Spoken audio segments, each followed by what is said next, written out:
Bueno, ya vimos anteriormente que el estómago tiene varias funciones. Una de las funciones del estómago es el almacenamiento.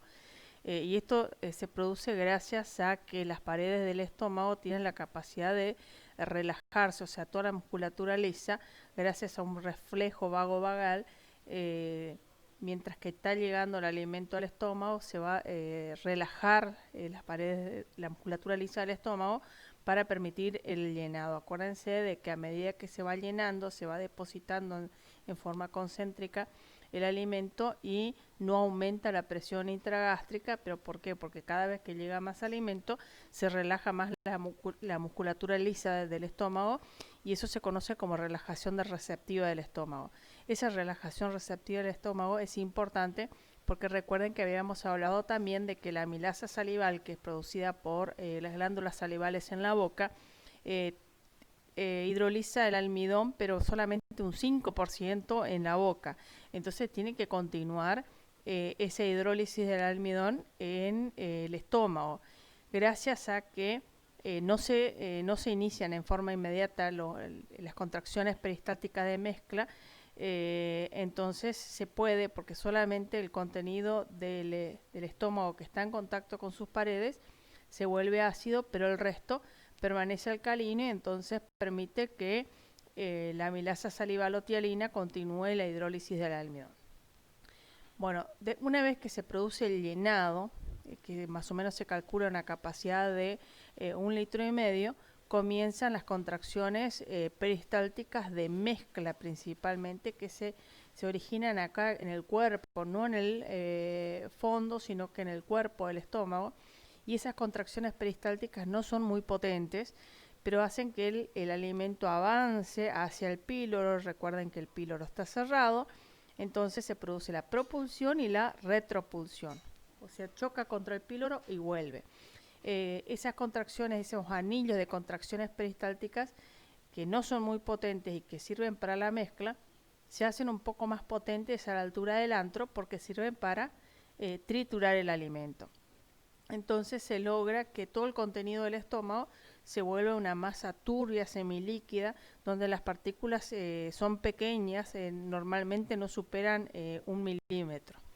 Bueno, después de más o menos unos 20 minutos de permanencia del contenido en el estómago, comienzan las contracciones peristálticas más potentes, que sirven para evacuar el contenido del estómago, que se conocen como movimientos peristálticos de vaciamiento. Esas contracciones peristálticas de vaciamiento se originan un poco más arriba, también en el cuerpo, en una zona conocida como marcapaso, y esas contracciones hacen que el contenido avance. El píloro está cerrado, pero con cada contracción peristáltica se abre un poquitito el píloro y deja pasar unos pocos mililitros del contenido, o sea, de quimo, hacia el duodeno. Y después se vuelve a cerrar otra vez. Entonces todo el contenido vuelve otra vez, retropulsión, otra vez se origina una nueva contracción peristáltica que hace que el contenido del quimo avance, y esa contracción potente hace que se abre un poquitito el esfínter pilórico, deja pasar pequeños mililitros y el resto vuelve nuevamente. Esto se repite cada 20 segundos aproximadamente, hasta que se produce toda la evacuación del contenido del estómago.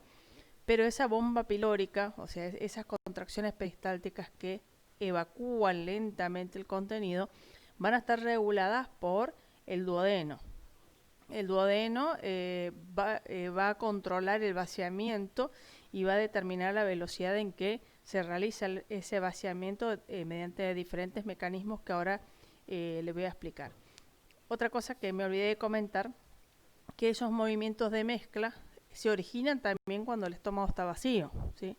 Más o menos después de no haber ingerido ningún tipo de alimento, 12 a 24 horas después de la ingesta del último alimento, en momentos de ayuno, ¿no? Comienzan esas contracciones que se hacen mucho más sostenidas, tetánicas, y que a veces pueden llegar a durar hasta 3 minutos.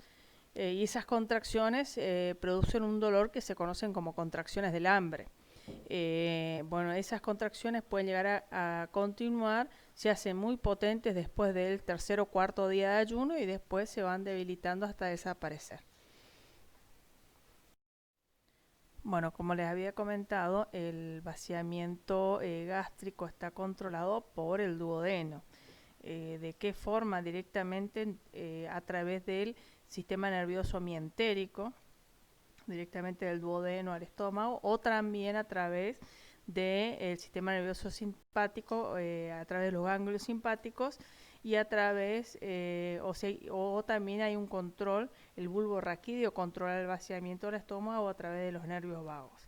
Pero también hay hormonas que controlan el vaciamiento gástrico, como por ejemplo la colecitocina, en presencia, o sea, cuando pasa mucho contenido graso desde el estómago al duodeno, entonces las células enteroendocrinas del duodeno liberan colecitocina, que detiene la bomba pilórica y el vaciamiento gástrico. Lo mismo pasa con la secretina, también secretada por las células enteroendocrinas, pero en este caso cuando el quimo que pasa del estómago al duodeno es muy ácido.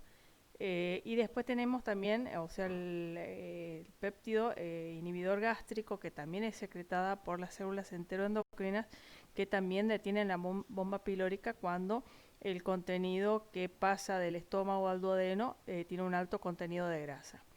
¿En qué situaciones se detiene la bomba pilórica?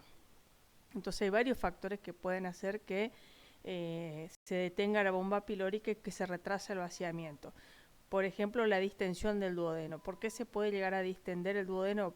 Cuando la bomba pilórica deja pasar una gran cantidad de quimo, entonces va a distenderse el duodeno y eso detiene la bomba pilórica. La irritación de la mucosa duodenal. Por ejemplo, cuando las partículas que pasan desde el estómago al duodeno son muy grandes o el contenido es muy ácido, entonces va a provocar la irritación, o sea, si el contenido que pasa del estómago al duodeno tiene un pH inferior a 3,5, se detiene la bomba pilórica. Cuando el contenido que pasa del estómago al duodeno tiene un alto contenido en proteínas o grasas, y también cuando tiene una cantidad de solutos disueltos, entonces la osmolaridad del quimo también es un factor que puede detener la bomba pilórica y hacer que el vaciamiento sea mucho más lento. Más o menos el tiempo en que tarda el estómago en vaciarse, si bien depende de todos esos factores, va a tardar más o menos el estómago en vaciarse entre 2 a 4 horas.